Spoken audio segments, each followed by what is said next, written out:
Good afternoon and welcome to Newsmakers. I'm Carolyn Robinson. There's a growing hunger for Western culture throughout Asia. To feed these appetites, entertainment entrepreneurs are bringing Western artists to Asia and vice versa. But sometimes political difficulties get in the way of these huge potential markets. Joining us today are entertainment producer Jack Craciun and dance producer Daryl Rees.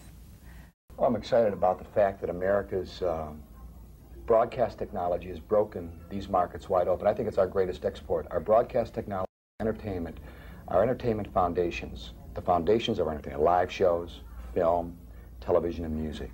We are now beginning to penetrate this region like no other nation in the world. What I find amazing is how loyal mainland Chinese people are to a product or a service that has brought them something. If I were IBM, I'd be sponsoring everything she did.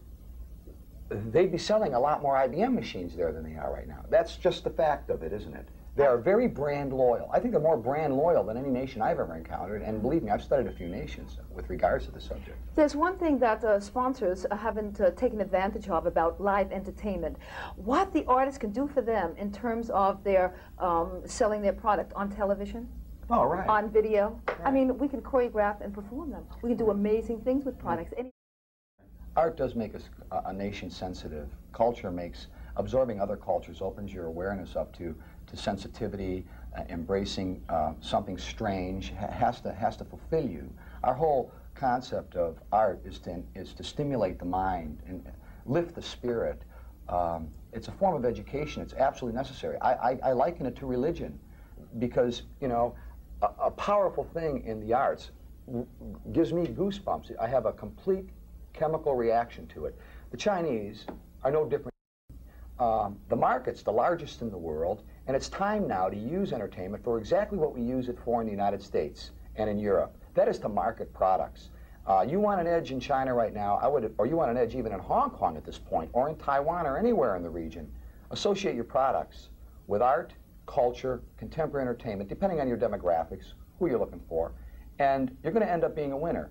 I don't know that we've done a good enough job or that we've had enough time yet to do the selling job that's needed to do. And being on this show is helping, as a matter of fact. It's just another chip out of the stone we've got to whittle down in awareness to responding to our needs, promote culture, promote the arts. Great.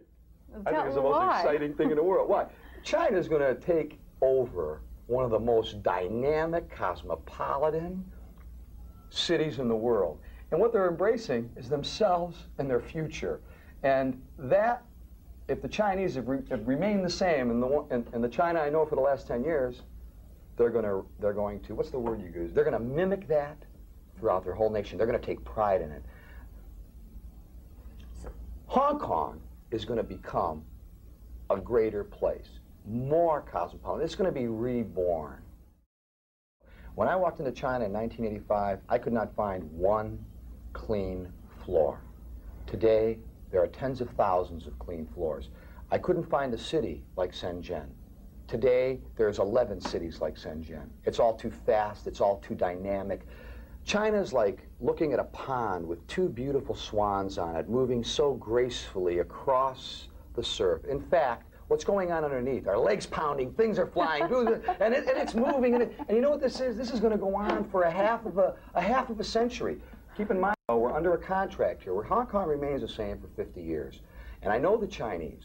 The Chinese have learned from the watch that they built, found it to be useless, and it moved away. The first clock that was built in China. They hung around in the palace for a while. They looked at it for a couple of years and they got rid of it. They couldn't find a need for it. Hong Kong, you can't liken to that experience. Hong Kong is a thriving metropolis. Economics, art, banking, broadcasting, satellite technology, computers. China is going to mimic that. China is going to find out how to maintain from the experience of embracing her children in Hong Kong. Do you see that video? I believe it. The MGM out of Vegas is on its way into Hainan Island and studying Sanya, which is the Hawaii of China, for 2 resorts. It's unparalleled. That's the MGM coming out. Kutash led the way. Okay, now the Riviera Hotel, the Splash Show, they have led the way. MGM's on its way here. I sit down, I'm talking to a group of guys that are building a theme park in Guangzhou that's major, just under $1 billion US. with every kind of major attraction that we're familiar with in the United States, including a miniature casino and stages for that type of art form. You've got the Hong Kong leading actors and actresses putting together a major financial group to build a theme park in Shanghai to meet the entertainment needs of that group. So here are 3 areas within massively populated communities where they're attempting to meet the demands for entertainment of these new, rich, economically growing cities and these people. So we can see that the investments are now beginning to take place. The foundations for great entertainment and stages that will certainly be maintained to our standards are going to be put into place. I know that if you give the Chinese something and you stand with them and you work with them, you can walk away from it and it'll stay great.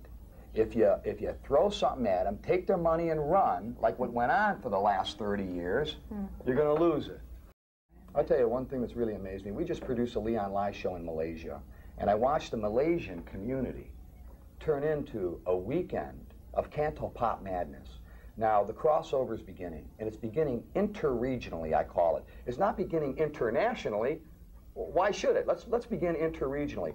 Dickie Lee out of Singapore is a major smash in Japan. Leon Lai is knocking them dead in Malaysia and Singapore. What is opening up, though, is Australia. And this is part of the Pacific Rim, the whole Pacific Rim. Yeah. So we're bringing in not only Eastern nations, but Western Eastern nations.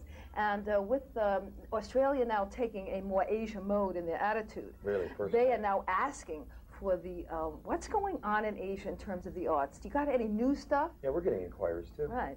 Yeah. So, sure. Australia's playing a role now. This guy Keating's doing an amazing job. I don't know how much they love him down there. I hear all kinds of stories. Politics is the same everywhere. But Keating has made a statement. We're part of Asia. Now that's a miracle. But you say to hear that out of the Australasians to tell you they're a part of Asia is a miracle. Now again, this will take another 5 to 10 years to get into the psychographic attitude of the people. But the government's making the investment.